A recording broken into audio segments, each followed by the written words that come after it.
52%. That's how much the adventure motorcycle segment has grown since the back half of the last decade. While the rest of the American motorcycle market fell 8.9% in a single year, adventure bikes climbed. In Britain, adventure sales jumped better than 27% in just the first 3 months of this year, so far ahead of every other category that the industry's own analysts called it, and I'm quoting them here, well ahead of the market trend. By every headline you'll read, this is the healthiest corner of motorcycling on the planet. Now here's a different number, $26,000 to $11,000. That's what a flagship adventure bike, bought new just a few years ago, is worth on a trade-in today.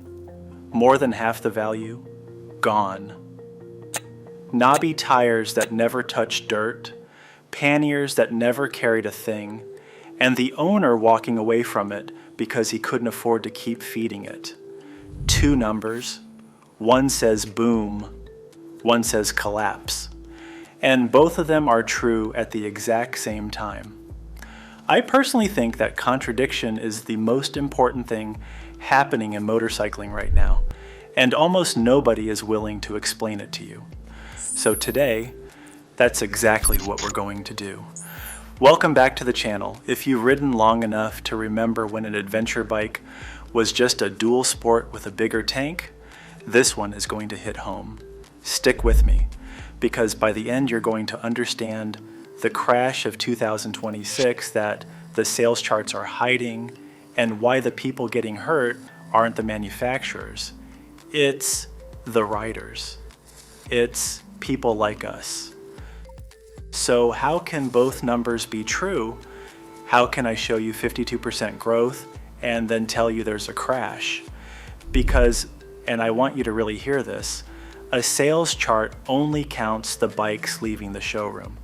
It tells you nothing about what happens to those bikes or those owners 2 years down the road. And that gap, the gap between the showroom and the driveway, is where the real story lives. I personally think the industry loves quoting that growth number for exactly one reason. It lets them avoid the conversation we're about to have. Because the growth isn't where you think it is. When you actually dig into those numbers, the part of the adventure segment that's exploding isn't the big 1900 cubic centimeters continent crushers. It's the small stuff. It's the bikes under 600 cubic centimeters, the little affordable middleweights, and beginner machines. Those are up year over year, and they're pulling the whole category's average up with them. Meanwhile, the giant, premium, electronic stuffed flagships, the bikes that built this entire image of adventure riding, those are the ones quietly piling up on dealer floors. So, when somebody waves that growth chart at you, just remember, the chart is being carried on the back of cheap small bikes, while the expensive dream machines are the ones in trouble. Now let me tell you what I mean by a crash, because I'm not talking about a company going bankrupt overnight. I'm talking about something slower and honestly more personal. I'm talking about a value collapse, a bubble in price and complexity that's finally starting to pop on the people who bought in at the top. Think about what happened to the price of these bikes over the last decade. A flagship adventure motorcycle used to be an expensive bike. Now it's the price of a used car. $20,000, $25,000, push past $30,000 by the time you've added the luggage and the crash bars and the heated everything. And the manufacturers justified it by stuffing these machines full of technology. 6 riding modes, radar cruise control, cornering ABS, electronically adjustable suspension that reads the road, color dashboards that connect to your phone, a quick shifter, tire pressure monitors, hill hold control. It is genuinely impressive engineering. I'm not going to pretend it isn't.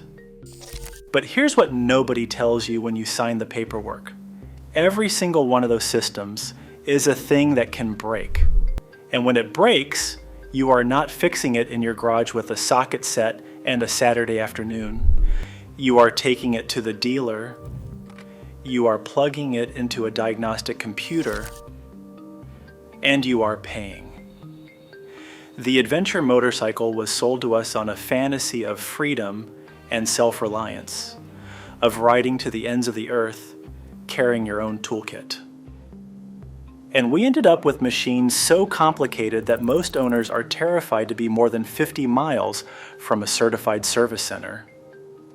I personally think that is one of the great ironies of modern motorcycling, and almost nobody says it out loud. I made a whole video a while back about how the industry uses complexity to lock you into the dealership, the same way I broke down what was really going on in the helmet world. If you've seen it, you already know where this is heading. The adventure segment took that playbook and ran the whole field with it.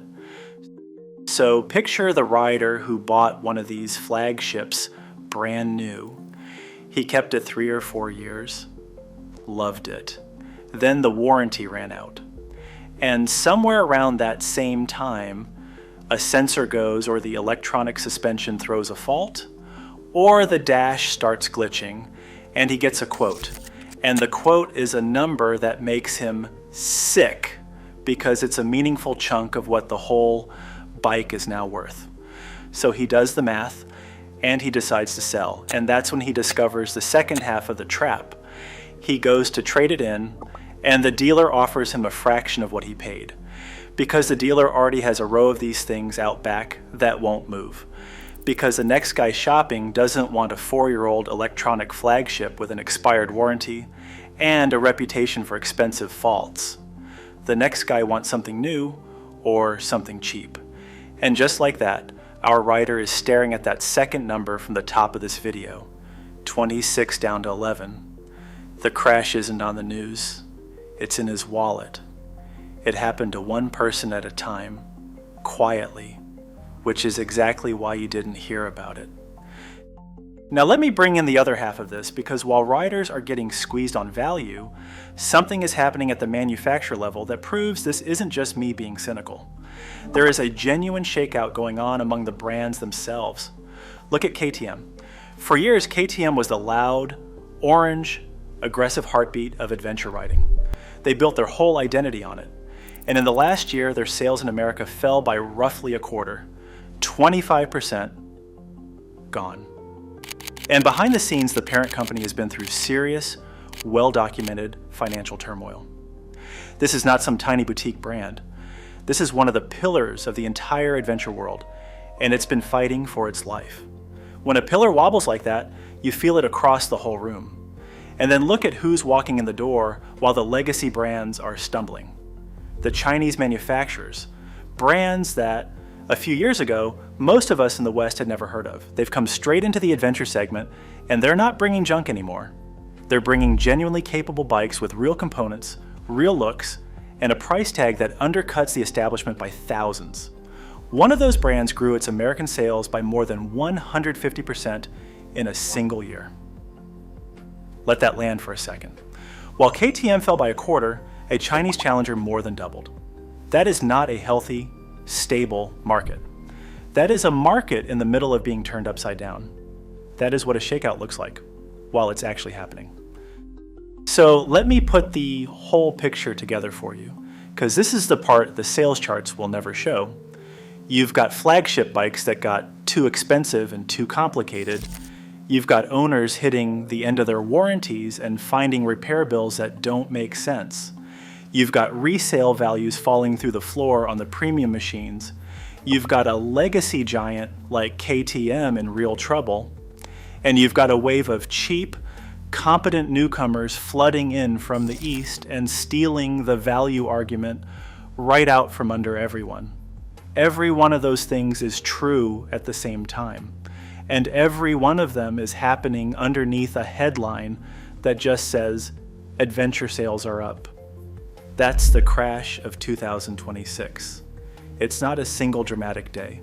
It's a bubble in price and complexity finally letting the air out, and the riders who bought at the very top of that bubble are the ones holding the loss.